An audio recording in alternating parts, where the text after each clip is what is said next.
दोस्तों जैसी संगति वैसा व्यवहार, ये कहावत बिल्कुल सत्य है। आप जैसे संगत में रहेंगे वैसा ही व्यवहार करेंगे। अगर आप अच्छी संगत में रहें तो अच्छा व्यवहार और बुरी संगत में तो बुरा व्यवहार। तो दोस्तों आज की कहानी इसी पर आधारित है। एक बार एक राजा शिकार के उद्देश्य से अपने काफिले के साथ किसी जंगल से गुजर रहा था। दूर दूर तक शिकार नजर नहीं आ रहा। वे धीरे धीरे घनघोर जंगल में प्रवेश करते गए। अभी कुछ ही दूर गए थे कि उन्हें कुछ डाकुओं के छिपने की जगह दिखाई दी। जैसे ही वे उसके पास पहुंचे कि पास के पेड़ पर बैठा तोता बोल पड़ा, पकड़ो पकड़ो, एक राजा आ रहा है। इसके पास बहुत सारा सामान है, लूटो लूटो, जल्दी आओ जल्दी आओ।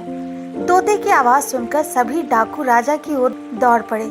डाकुओं अपनी ओर आते देख राजा और उसके सैनिकों दौड़कर भाग खड़े हुए। भागते भागते कुछ दूर निकल गए। सामने एक बड़ा सा पेड़ दिखाई दिया।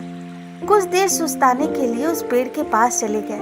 जैसे ही पेड़ के पास पहुंचे कि उस पेड़ का एक पेड़ पर बैठा तोता बोल पड़ा, आओ राजन, हमारे साधु महात्मा कुटिया में आपका स्वागत है।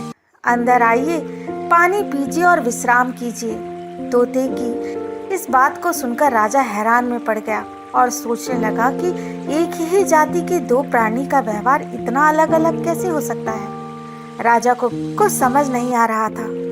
वह तोते की बात मानकर अंदर साधु की कुटिया की ओर चल पड़े। साधु महात्मा को प्रणाम कर उसके समीप बैठ गए और सारी कहानी सुनाई। और फिर धीरे से पूछा, ऋषिवर, इन दोनों तोतों के व्यवहार में आखिर इतना अंतर क्यों है? साधु महात्मा धैर्य से सारी बातें सुनी और बोले, ये कुछ नहीं राजन, बस संगति का असर है। डाकुओं के साथ रहकर तो तोता भी डाकुओं की तरह व्यवहार करने लगा है और उनकी ही भाषा बोलने लगा है। अर्थात जो जिस वातावरण में रहता है वह वैसा ही बन जाता है।